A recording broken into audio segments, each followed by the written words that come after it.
Guys, what the hell? Are we really pretending like we are not close to World War III? Because if I look outside and I'm traveling, everyone is calm, chill, and collected, but no one really grasps that we are so close and the brink of really having a big escalation all over the world, and no one is really preparing. I was literally just in Jordan, the country in between Iran and Israel, where all the bombs, all the missiles were flying over, and I was live when all of this started. So let's break this down and go deeper into why we are at the brink of World War III, what America is doing, how Israel is acting and reacting, then obviously how Iran is doing. Many people think Iran right now is very weak, but that's not very true. Just recently, news came out that America is thinking in the next 2 weeks of joining the Iran war against Israel, or Israel against Iran. This is so much closer to World War III. This isn't just politics anymore. This is something that's gonna affect all of us, and people don't grasp it. They think world wars is something in the past, something out of history books. We are at the brink of it happening and repeating again, but this time we have more powerful tools, more powerful weapons, and mass destruction. Not only America has it, not only Russia has it, but Israel and unconfirmed Iran too. So this will be a war of superpowers where not a couple of people are gonna die or being sentenced into death, but this could destroy the whole planet. So what recently happened on the 13th of June is that Israel started to launch an attack against Iran because Iran has hidden nuclear power and therefore also nuclear potential of using warheads and then nuking other countries such as Israel or whatsoever. Therefore, Israel started their attack, and that matters because at the end of the day, it's gonna drag the Western world against the Eastern world. We are already in conflicts like Russia and Ukraine. Now we have Iran and Israel. Before it was Israel against Gaza. And you need to understand that there's two very big parties on this planet Earth. It's the West against the East. It's America and Israel. It's some of the GCC countries that are supporting, which is a heinous crime in Islam, and most Islamic countries or Muslims are repelling it. And then you have the East, which is Russia combined together with Pakistan, with China, and then obviously backing Iran. So at the end of the day, that Israel also got support for India. So as you can see, all of these superpowers are getting dragged into, and what we definitely can tell is that Israel wants America to join this war. So Israel's kind of like dragging America into its war, whether we can even say that Israel is kind of like a proxy of America, or especially the other side around where America is now a proxy of Israel, and that will confirm if America starts to enter this war, and they're considering it. We're going to speak about that in a second. At stake is World War III. That means the total mass destruction of every country that we live on, because if a war would start, there's no reason to not use nuclear power, because now we have superpowers. In the last World War, it was only America. America detonated the nuke into Japan, therefore the whole war started. So at the end of the day, then Russia acquired nuclear power, and from there many countries confirmed. 7 countries have nuclear weapons. Israel never confirmed, but they have. Israel is kind of attacking Iran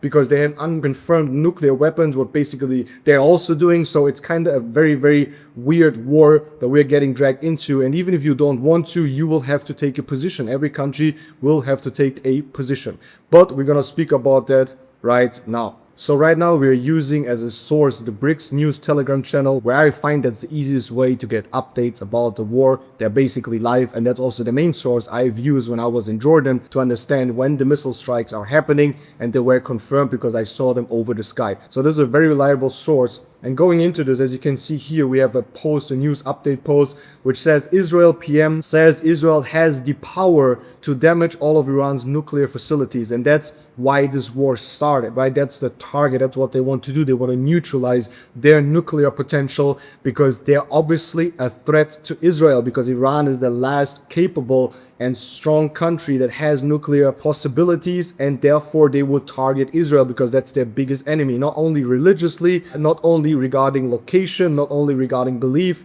not only regarding, let's say, power, but Iran is really the last Islamic nationalistic country that definitely repels Israel, and these are the only ones, the Iranians, that really go against what's happening in Gaza, whether all of the other Iranian countries around, all the other GCC countries and so on, they're kind of like already in Israel pockets anyways, and westernized pockets, and that's just true whether you like it or not. Now we have a lot of states coming into the discussion, okay?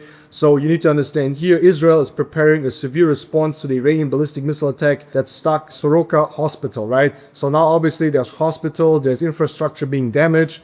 Now, obviously, this war is getting insanely ugly. There was reports of Iran using certain missiles that explode 6 to 7 kilometers in the air and then they spread, right? It's like kind of spreading missile that is basically not allowed in wars anymore. So there's a lot of ugly stuff going down, right? And it's basically just escalation over escalation. There were some peace talks a couple of days ago. There was a talk where Iran said they would stop their nuclear facilities under certain conditions. So kind of Iran showed a little bit of mercy in the sense of they want to stop this, but then the PM of Israel said, no, we're gonna neutralize our target. And again, we just talked about the target over here, which is destroying the nuclear facilities, right? Now, obviously, Russia gets heavily involved by saying he agrees with Donald Trump that he had been president, the war of Ukraine would have never happened, right? So why I'm saying this is that because a lot of stake is on Trump finishing this war. Here it says Russia, President Putin acknowledged and stated that the Ukrainian war would have never happened with Trump, right? And we agree, I agree on that 100%, right? If Trump would have been in office instead of Biden, right, we wouldn't have this problem. So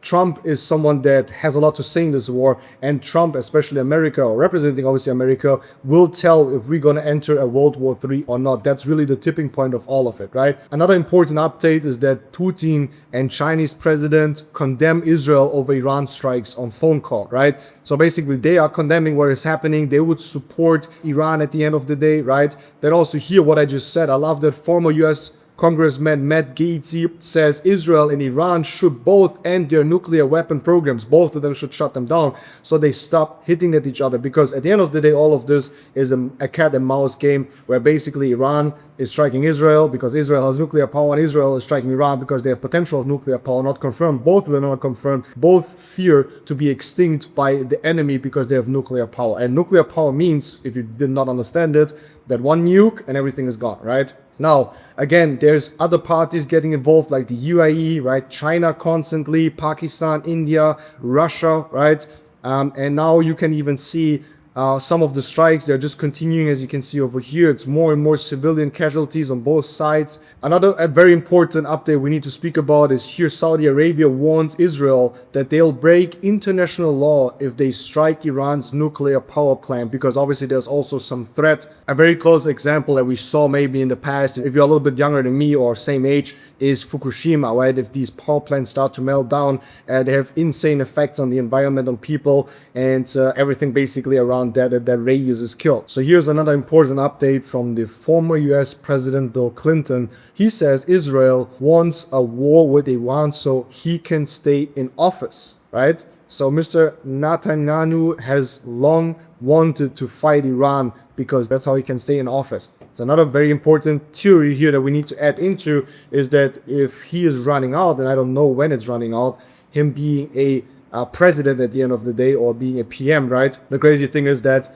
if he obviously is in a war, the law internationally compared to Germany back in the times at the Nazi times is that the leader can stay in office until the war is fought. We continue over here. Russia gets constantly involved. First time we hear something from Turkey. Turkish President Erdogan says Israel's attack was intentionally planned to sabotage US-Iranian nuclear talks. So here is a statement, bold statement from Erdogan saying this was all planned, obviously, which we know it's always planned. It's not random stuff that happens to sabotage them starting this, right? Or basically sabotaging the general affairs to starting all of this war, but at the same time, now, even if they kind of seem like they want peace, Israel definitely not, but Iran in the sense of if it's weakness, if it's something they calculated, it's a calculated step because they say we are taking too many casualties, we are losing too much. Obviously, they have to show strength, but they also need to be very rational. Iran is very damaged in terms of leadership. They lost a lot of their leadership, right? And that's very much not good for them. So obviously, they are trying at the end of the day to negotiate peace here, but that's not working and they have to fight their war continuously. So it doesn't seem there's going to be peace. But again, the biggest and most important update is at the end of the day Trump that says he's going to consider joining this war in the next 2 weeks. And that's really what we need to speak here about. And that's the main point, where if the US enters, then you have big players such as Russia, you have big players such as India joining them, probably helping support you in New York, also Pakistan. So it's basically opening a battlefield for every other party to get involved, because now it's only Israel against Iran, where some of the other side, the east side of the world, is supporting Iran, obviously. And then you have some of the West that is also supporting Israel, right? So there is support given by countries, if it's aid, if it's reparations, if it's military support, if it's missile support, if it's a striking power support in that sense, let's put it like that, right? This is already happening. There's fighter jets reported from Pakistan and from India supporting Iran and then also shooting each other down, which it's not confirmed. I just heard that. So there's countries are getting involved. But if officially the US gets involved into this, right, then the next step would be that Iran, and they've threatened to do that, will attack every US base in the Islamic world in the east, right? So you have a lot of these air bases. You have one of them in Oman, in the UAE. You have some of them in Saudi Arabia. You have some of them in Jordan. You have some of them in wherever, right? So there's a lot of these air bases that they will attack. So therefore, then America will get heavier on them, and then other countries will join this playground. I don't think that it's just gonna stay like this. The US then will help. Then the Russians will probably help. Pakistan will probably help, because for them, you need to understand Iran is like a barrier, right? Iran is a barrier towards, for their side to be protected, for Russia to be protected, for Israel not being the only ones that have nuclear potential, right? Now, I don't think there's a big threat in between the Russians and the Israelis or the opposite side, but it still matters that Iran, right, anti-Western, right, combined with all of the other West side and anti-Western countries such as Russia, right, really supporting them to have like, let's say, a power bridge in between the worlds. Because if Iran is eliminated, that's the last country that is on the opposition in between the two countries. Then you go with China, you go with Pakistan and India and so on that have nuclear potential, right? But speaking especially about in the middle of the world, Turkey, right, and basically going down into Israel is the plate in between the East and the West, right? And that's very important for us to understand.